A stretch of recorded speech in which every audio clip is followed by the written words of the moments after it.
journal.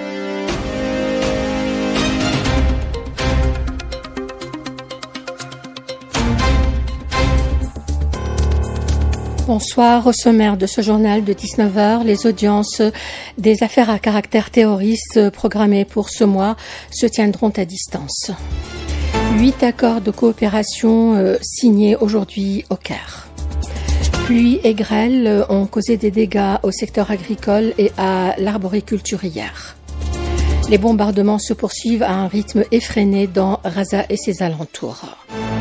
Doha accueille dans quelques jours un sommet arabe islamique pour examiner sa riposte à l'attaque israélienne de mardi. La section régionale de l'Ordre des avocats de Tunis indique avoir reçu une correspondance du ministère de la Justice informant que les audiences des affaires à caractère terroriste programmées en septembre devant le tribunal de première instance de Tunis se tiendront à distance. Cette décision du ministère de la Justice est motivée par la présence d'un danger réel et ce en application de l'article 73 de la loi organique numéro 2015-26 du 7 août 2015 relative à la lutte contre le terrorisme et le blanchiment d'argent, ainsi que de l'article 141 bis du Code de procédure pénale permettant la tenue de procès par visioconférence. Le ministère a précisé que toutes les audiences se tiendront à distance jusqu'au prononcé du jugement dans les affaires concernées. La chef du gouvernement a déclaré aujourd'hui à l'ouverture des travaux de la 18e session de la Haute Commission mixte tuniso-égyptienne au Caire que la Tunisie aspire à porter le volume des échanges commerciaux avec l'Égypte à $1 milliard américains au cours des 5 prochaines années. Elle a souligné l'importance d'accélérer la mise en place du mécanisme d'application du mémorandum d'entente relatif à la reconnaissance mutuelle des certificats de conformité convenu dans le cadre de la Commission commerciale et industrielle mixte. La chef du gouvernement a exprimé l'espoir que la prochaine réunion du groupe de travail conjoint prévue à Tunis au mois de novembre permette de finaliser plutôt ce mécanisme. Elle a appelé à cet égard à appliquer les recommandations issues des réunions des commissions techniques et sectorielles, notamment celles consacrées au transport maritime, à l'industrie, à l'électricité, à l'agriculture, aux ressources hydriques et environnementales, ainsi qu'à l'enseignement supérieur et à la recherche scientifique, et a rappelé qu'il faut miser sur des secteurs stratégiques et porteurs tels que les énergies renouvelables, les textiles, l'industrie pharmaceutique et l'intelligence artificielle. D'autre part, et abordant la question palestinienne, la chef du gouvernement a affirmé qu'il ne peut y avoir de paix ni de sécurité dans la région sans un règlement global, juste et durable, mettant fin à l'occupation israélienne. Elle a réitéré la position constante de la Tunisie en faveur du droit du peuple palestinien à recouvrer l'intégralité de ses terres et à établir son État indépendant et souverain avec Al-Quds pour capitale. Dans ce contexte, la chef du gouvernement a rappelé la vision du président de la République, affirmant l'avènement d'une nouvelle ère fondée sur la légalité humaine universelle, alors que les peuples partagent désormais les mêmes valeurs et aspirent à un monde plus juste où les droits, notamment ceux du peuple palestinien, sont rétablis. La chef du gouvernement a aussi insisté sur l'importance d'avancer dans la mise en œuvre du plan égyptien de reconstruction de Gaza annoncé lors du sommet arabe extraordinaire le 4 mars dernier au Caire, saluant le rôle central de l'Égypte dans la défense de la cause palestinienne. 8 accords de coopération ont été signés aujourd'hui en marge des travaux de la 18e session de la Haute Commission mixte tuniso-égyptienne. Il s'agit d'un mémorandum d'entente entre les deux gouvernements dans le domaine de la santé et des sciences médicales, un programme exécutif de coopération dans le domaine du sport pour 2026-2027, un mémorandum d'entente dans le domaine du développement des exportations, un programme exécutif de coopération dans le domaine des affaires sociales, un mémorandum d'entente dans le domaine du développement des petites, moyennes et micro-entreprises, un programme exécutif relatif à la protection du consommateur et au contrôle des marchés et un mémorandum d'entente entre l'Institut d'études diplomatiques du ministère égyptien des Affaires étrangères et l'Académie diplomatique internationale de Tunis. La Commission consultative nationale des opérations immobilières relevant du ministère des Biens de l'État et des Affaires foncières a approuvé 12 dossiers de cession de biens immobiliers appartenant à l'État au profit d'infrastructures publiques, ainsi que 5 dossiers d'acquisition de biens pour le compte de l'État. Ces opérations s'inscrivent dans la volonté du ministère, en coordination avec les différentes structures concernées, de faciliter et d'accélérer la réalisation des projets publics et de résoudre certaines situations foncières en suspens. Le mouvement de protestation des syndicalistes relevant des syndicats de l'enseignement primaire et secondaire se poursuit pour le 4e jour consécutif devant le commissariat régional de l'éducation de Gafsa. Le point avec notre correspondant, Lartar Suite. Le sit-in observé par les syndicats de l'enseignement secondaire, conjointement avec le syndicat de primaire et celui des surveillants, dans les locaux du commissariat régional de l'éducation à Gafsa, se poursuit sans relâche depuis 4 jours. Les syndicalistes occupant les lieux en grand nombre campent nuit et jour dans des salles, des halls et de bureaux à un rythme de passation et de relais soutenu. Ce mouvement de protestation a été déclenché pour manifester la colère et l'indignation de ces syndicats suite à leur marginalisation, disent-ils, et leur exclusion du centre de décision et du noyau de pilotage des ressources humaines et des programmes pédagogiques au sein de la sphère scolaire. Nous revendiquons notre droit en tant que syndicalistes à préserver nos acquis et défendre l'intérêt de notre corps éducatif. Nous refusons cette politique d'éviction et d'inconsidération de notre représentativité légitime dans tout ce qui concerne la vie courante de notre profession, nous a déclaré Sirida, un syndicaliste indigné. Dans ce même volet de l'éducation, la réouverture du site d'inscription en ligne pour les enfants des classes préparatoires nés en 2020 à partir de demain, vendredi à 10h. La réouverture du site d'inscription en ligne concerne les enfants des classes préparatoires dans les écoles primaires publiques et privées, les jardins d'enfants publics et privés, ainsi que dans les écoles coraniques. L'opération d'inscription s'effectue à travers le lien électronique www.préparatoire.education.tn.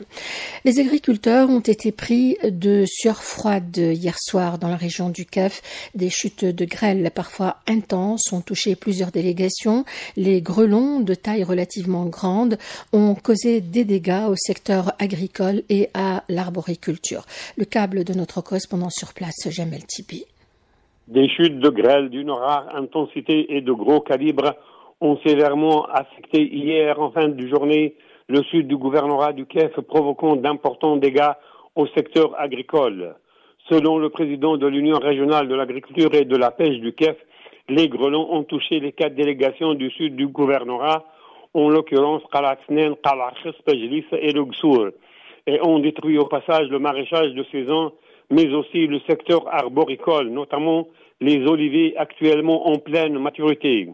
Les dégâts sont jugés sévères au regard du volume de chaque grêlon dont le calibre avoisine, selon le président de l'URAP, celui d'un œuf. De quoi mettre en péril le secteur agricole qui a déjà souffert pendant la saison agricole des grandes cultures de pareils phénomènes. Fort heureusement, l'on ne déplore point de perte au niveau du bétail et encore moins au niveau des propriétés privées.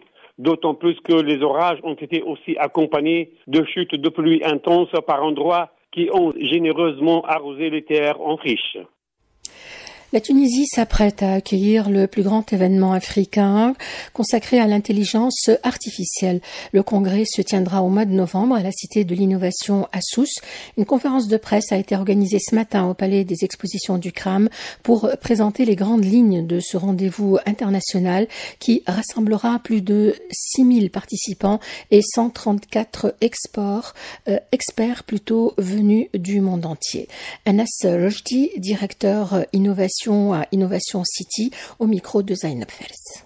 Le GAICA, le Global AI Congress 2025, c'est un événement qui se veut international avec une orientation vers le continent africain.